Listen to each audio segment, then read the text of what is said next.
बघा, गुडघेदुखीचा विषय निघाला की आपल्या डोक्यात एकच येतं, एकतर काहीतरी लागलं असेल किंवा वय झालं असेल. तर हे बरोबर आहे, पण अनेकदा खरा विलन हा दुसरीकडे असतो आणि तो म्हणजे आपलं वाढलेलं हे वजन. तुम्हाला एक गंमत सांगतो, आपल्या गुडघ्याचं एक वेगळंच गणित असतं. आपलं वजन फक्त 1 किलो जरी वाढलं तरी चालताना गुडघ्यावर 3 ते 4 किलो जास्त भार पडतो.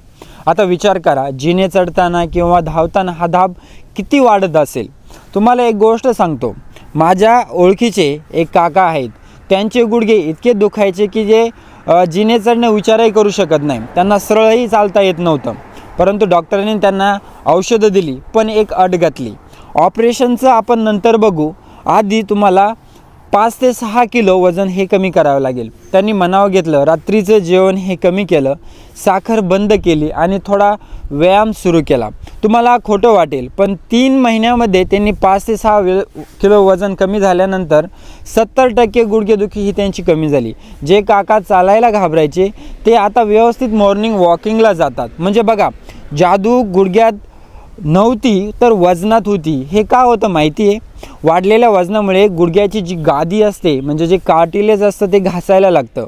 शिवाय शरीरातली जास्तीची चरबी आतल्या आत काही केमिकल सोडते, ज्यामुळे आपल्या ज्या सांध्यांमध्ये ही सूज वाढते. पण त्या काकांच्या उदाहरणावरून एकच आपल्याला शिकायला मिळतं, वजन अगदी 5 ते 10% जरी कमी केलं तरी गुडघ्याला खूप मोठा दिलासा मिळतो. त्यासाठी तुम्हाला खूप जास्त त्रास करून घ्यायची गरज नाही. साध्या गोष्टी करायच्या. जेवणात प्रोटीन वाढवायचं, साखर कमी करायची, पाणी हे भरपूर प्यायचं आणि झोप चांगली घ्यायची. त्यासोबत आपले जे मांडीचे स्नायू आहेत त्यांना मजबूत करण्यासाठी थोडे हलकेसे व्यायाम करायचे. मांड्या मजबूत झाल्या की गुडघ्यांचा भार हा ऑटोमॅटिक कमी होतो. त्यामुळे जर गुडघे कुरकुर करत असतील तर फक्त गुडघ्यामध्ये बघू नका, वजनाकडे लक्ष द्या. गुडघेदुखी हा अनेकदा फक्त एक सिग्नल असतो की आपलं वजन कमी करायला पाहिजे. थोडे बदल करा, ते तुम्हाला फायदेशीर ठरतील आणि तुमचं संपूर्ण जीवन बदलून टाकतील.